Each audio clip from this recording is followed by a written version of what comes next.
তাবিজ ব্যবহার করা বড় শিরক। যদি কেউ বিশ্বাস করে যে তাবিজ আমার রোগ ভালো করে দিতে পারে, তাবিজ ঝুলালে বিপদ থেকে বাঁচা যায়, তাহলে তাবিজ ঝুলানো বড় শিরক হবে। আল্লাহর নবীর কাছে 10 জন ব্যক্তি আসলেন। 10 জন ব্যক্তি এসে বলছেন আমরা ইসলাম কবুল করব।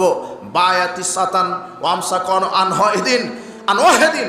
আল্লাহর নবী 9 জনকে বায়াত দিলেন, ইসলাম কবুল করিয়ে দিলেন, আর একজনকে ইসলাম কবুল করালেন না। তখন সাহাবীগণ বললেন ইয়া রাসূলুল্লাহ বায়াতাতি সাতানা তারাকতা হাদা, আপনি 9 জনকে ইসলাম কবুল করিয়ে দিলেন, আর একজন আর কি অপরাধ, একে ইসলাম কবুল করিয়ে দিলেন না?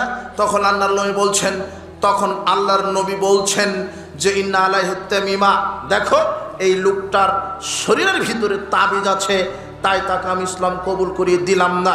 ইন্না ইয়াদাহু ফাদখালা ইয়াদাহু ফাকাতাহা, লোকটি শরীরের ভিতরে তাবিজ হাত ঢুকিয়ে তাবিজ খুলে ছিঁড়ে ফেলে দিলেন।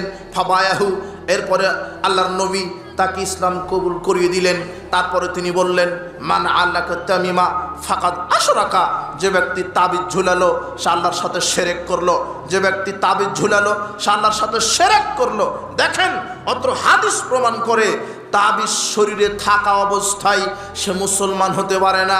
আর সে জায়গাতে দেশের এক শ্রেণীর আলখাল্লাওয়ালা পাগড়িওয়ালা হুজুর ইমামতিও করছে, তাবিজেরও ব্যবসা চালু রেখেছে।